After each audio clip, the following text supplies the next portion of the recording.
Susan and Jerry Goldberg both grew up in Portland and went to Deering High School. Together since their teens, they were married the summer after Susan graduated from college.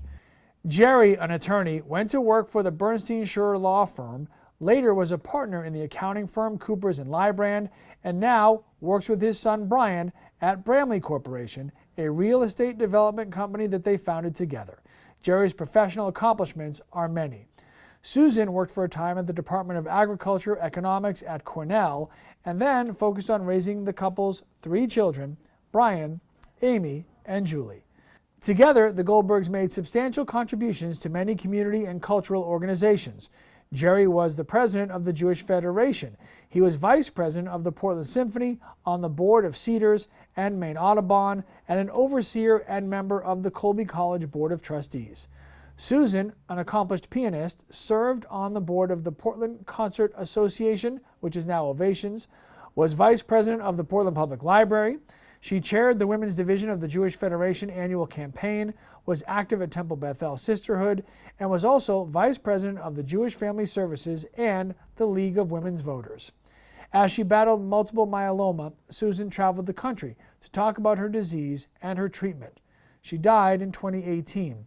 The courtyard at Temple Bethel has been rebuilt and dedicated to her memory, and today we honor both Susan and Jerry with induction to the Maine Jewish Hall of Fame. Thank you to the Maine Jewish Museum for this wonderful honor.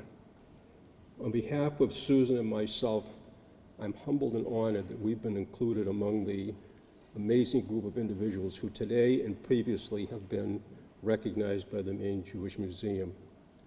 The museum is a vital asset in our community. Among other things, it serves to record the accomplishments and contributions that so many have made to the Jewish and non-Jewish communities. Election to the Maine Jewish Hall of Fame is a singular honor and the most meaningful award we have ever received. I am most appreciative. There are several honorees today, so I'll keep my remarks brief for a lawyer. Due to COVID, today's ceremony has been delayed for well over a year. As a result, I've had a lot of time to think about how I got here today. First and foremost, I realize that whatever we achieve in life, much credit is due to others who significantly affect us. I am no exception. I can't name everyone, but I'd like to express my gratitude to 3 honorees of the Maine Jewish Hall of Fame, without whom I know I would not be standing here. First, my wife, Susan, who was the most important person in my life and who encouraged and supported me in whatever I wanted to do. Her biography in the program tells you much about her accomplishments, but does not adequately convey the totality of who she was. Those who knew her know that she eschewed recognition. I'm sure she knew she'd be reluctant to have me say anything about her here today.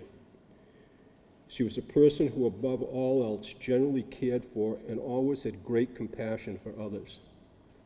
There are many examples of this, but how she reacted after being diagnosed with an incurable form of cancer is most telling. Even when she was terribly sick, she always found the time to meet with and provide encouragement and comfort to other cancer patients. She was a special person. The example of how she lived her life made me a better person and set a lasting example for our entire family. Second, Joel Abramson, who through his example and encouragement sparked my involvement in the Jewish community. His concern for the Jewish people and his commitment to the ideals he believed in were inspirational. We went to national conferences and to Israel with Linda and Joel, and those experiences were transformational. Susan and I also traveled to Eastern Europe, where we visited ghettos and concentration camps. And most telling was the experience when we visited Auschwitz. When we arrived at Auschwitz, we went to where the railhead comes in, and those of you who have seen it on even the movies or on television or have been there know that there's a big brick building, a control tower, and we stood by the tracks where when the Jews came in on the cattle cars, they were segregated out for those who were going to live and those who were going to die. After that, we went into the gas chamber, and I can still remember standing in the gas chamber and looking up and seeing the holes in the ceiling where the canisters of Zyklon B were dropped into the gas chamber and the Jews would die. And finally, we went into the crematorium. And the ovens were there with the doors open and burnt with the black from the overuse of disposing of the dead bodies. We also had an opportunity to go over into Birkenau and see the barracks where the Jews were kept.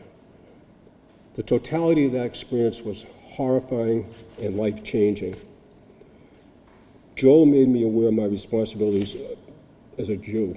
The combination of that and Joel was one of the most rewarding and important experiences of my adult life, and for this I'm eternally grateful. Third is Sam Cohen. Sam was my dear friend who entrusted me to lead the Sam L. Cohen Foundation after he died, and to continue the concern and generosity he had for others during his lifetime. His confidence in me was a special gift. I'm proud of all that the Sam L. Cohen Foundation has accomplished.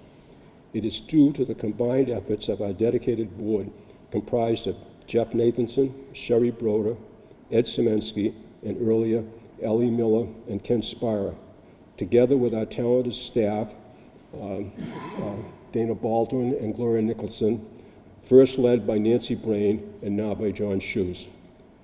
We all realize that we are the custodians of a legacy, and we are guided by the ideals that informed Sam's generosity during his lifetime.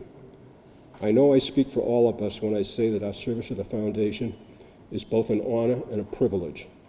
To the extent that any part of my recognition today reflects the work of the Foundation, that recognition belongs collectively to our entire board and staff. I am deeply indebted to many, but especially to Susan, Joel, and Sam, without whom I would not be here today.